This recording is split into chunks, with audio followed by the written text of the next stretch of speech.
आज जो झारखंड में 24/12/1996 में जो पेशा कानून जो बना है, लेकिन आज झारखंड में 24 साल हो गए झारखंड बने हुए, लेकिन अभी तक पेशा नियमावली नहीं बन पाया है और उसको लागू भी नहीं हो पाया। जबकि माननीय सुप्रीम हाई कोर्ट का भी आदेश आया कि भाई इसको 2 महीना में लागू किया जाए, लेकिन अभी तक भी इसका कुछ ड्राफ्ट बना है, लेकिन अभी तक इसको लागू नहीं किया गया है। तो मुख्य रूप से हम लोग आज जो है इस बैठक का आयोजन हम लोग किए हैं कि पेशा नियमावली को राज्य सरकार यथाशीघ्र जो है झारखंड में लागू करे। जो 1996 का जो पेशा कानून बना है उसका अक्षरशः लागू करे, हम लोग नियमावली बना के। इसी के लिए रणनीति बनाने के लिए हम लोग कैसे जिला स्तर पर, प्रखंड स्तर पर, पाढ़ा स्तर पर, मानकीय स्तर पर, माझी स्तर पर, पंचायत स्तर पर हम लोग कैसे जाएं और सरकार पर हम लोग दबाव दें और सीधे जो है ग्राम सभा को, गांव सरकार को पूरा अधिकार मिले। इसी के लिए हम लोग जो है आज रणनीति बनाने के लिए यहाँ सभी संगठन के लोग हम लोग बैठे हैं और आज हम लोग रणनीति बनाएंगे कि कब कौन जिला में कब होगा, कैसे होगा। इसी का रणनीति के लिए, सरकार पर दबाव बनाने के लिए हम लोग जो है आज यहाँ जो है एक सेमिनार का आयोजन किए। सर, एक छोटा ब्रीफ करेंगे पेशा कानून। चलिए भाई, आप बता दें। कानून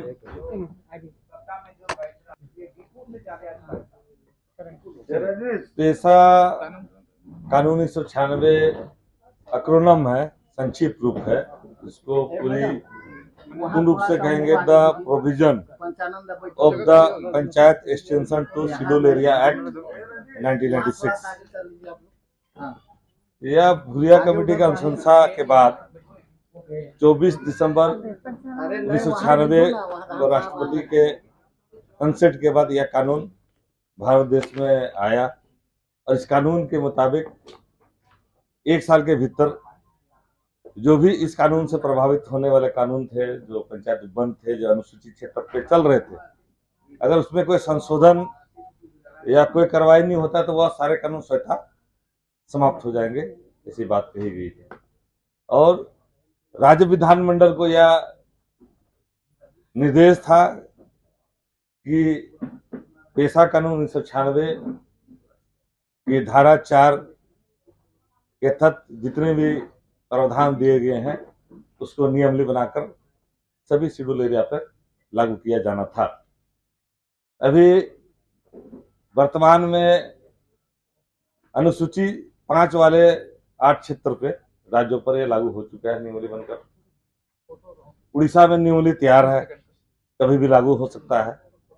लेकिन दुर्भाग्य की बात है कि झारखंड में आज भी हम नियमावली को लागू नहीं कर पाए, जबकि यह नियमावली 2022 में तैयार था। उसे सार्वजनिक तौर पर जो है पब्लिक डोमेन में लाया गया और सुझाव मांगे गए।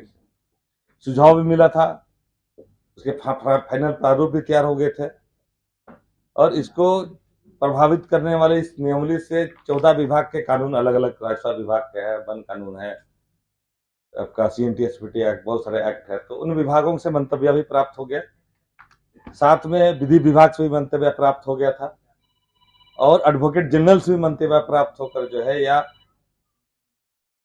पेशा नियमावली जो प्रारूप था वो कैबिनेट में गया, कैबिनेट से TSC में भी आया।